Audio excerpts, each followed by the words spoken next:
let's have a look at the Leslie 3300.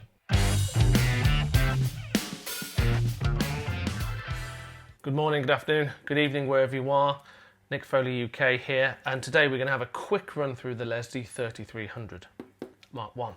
Don't worry about the little chap in the background looming over, he's just checking out to see what's going on there. Right, so I'll do some close-up shots perhaps, but I wanted to just go through really what you get on the front of the 3300, and then maybe in another video we'll compare and contrast with the big boy here, or the medium boy, 122 being the larger one I think, and then maybe even later on we'll get a Mark II and we'll put the 1 and the 2 together, and then we'll see what improvements have been made over the years.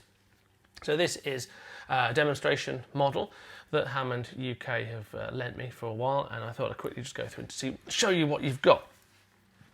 If you're familiar with Leslie's, then you know you've got rotary speakers, you've got a rotor at the top, you've got a bass one at the bottom.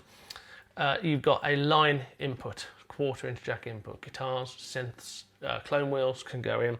We've also got down here, where my hand doesn't show, the 11-pin Leslie socket, which also mates up perfectly to the Hammond XK5. Pretty good.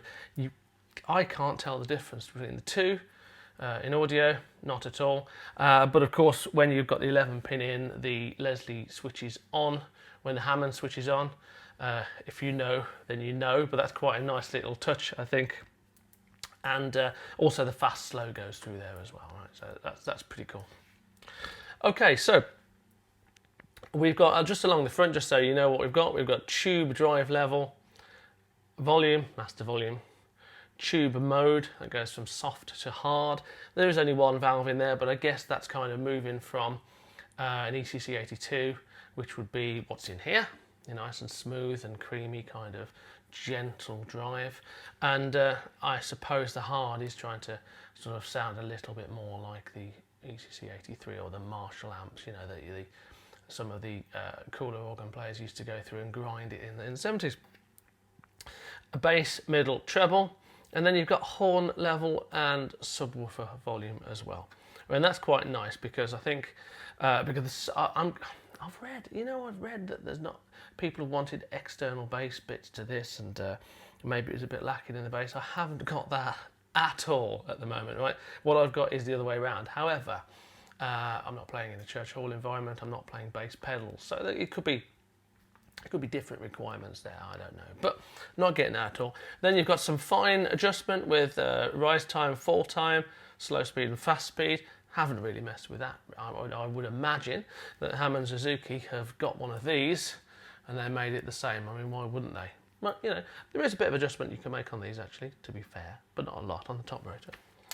You get little indicators for fast, slow and stop, which is nice. It's good to see, that is.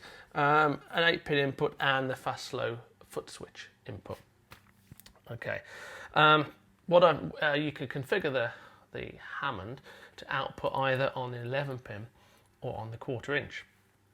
And what I've got it set to is to output only onto the 1/4 inch.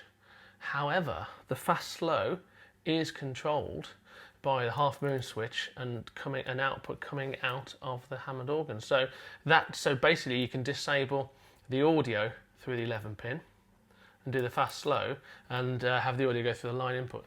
Why the hell do you want to do that, Nick? Well, you want to do that because you want to put your organ grinder in front of it, or your tall and vat, or whatever, or a ring modulator or something like that. So now you can start using line level stuff, putting all your effects in if you've got effects, getting it in the front, but still doing the fast slow there. So you're not using the foot switch up here and another pedal and something else and what have you. Okay, so that's a quick run through of that. You see their height is not too dissimilar. Okay, this is on a little dolly, but the road version, which I want to have a look at next, with the black one with the handles, has got the wheels on it as well. It seems like the one that I'll probably go for if I get one, to be honest. What do you think? Okay, so now we know what it looks like, and you can see the little valve in there, which everyone likes to have a good look at. Now we know what it looks like, and I think the wood finish is quite nice. Let's compare it with the 145. Let's get it wound up on the Hammond XK5 and see what the differences are. Why wouldn't we?